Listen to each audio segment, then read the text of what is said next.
something different. And when I read something that I've read a lot, I try, what can I see different this time?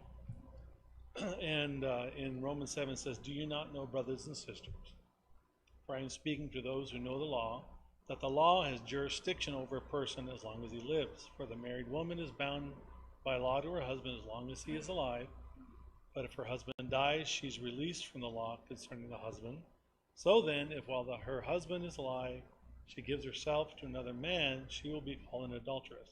But if her husband dies, she is free from the law, so that she is not an adulteress if she gives herself to another man.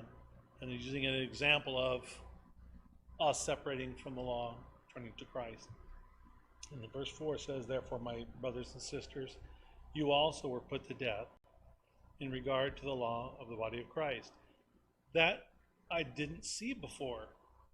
It's backwards. The example is the husband dies, wife's free. But in this case, it's we die, we're free. So we have to, and then it goes on to say,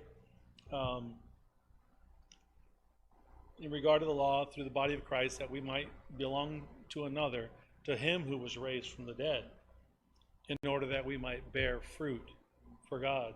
So because he died, he allowed us the ability to die as well and be born again, which that whole born again thing played in. I'm a new person now. I'm no longer bound to the old thing. So that we died. The law didn't die. The law's still out there. It's still a good thing to love the Lord your God with all your heart.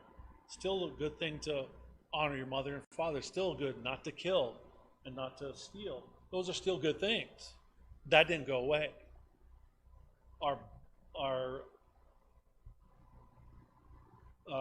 not the ability, but the fact that we are bound to it for our future in heaven is no longer the case. We're no longer bound to that result if we disobey, which is so easy to do. We're free from that. So that's something new that I hadn't really caught before, is that, no, it's not the law that's dying, it's us. And the other thing I thought about, and we were looking at Revelation 19, talking about the marriage supper of the Lamb, and then the marriage feast. And I'm assuming that the weddings then were the same as they are now. The wedding happens first, then you have the feast.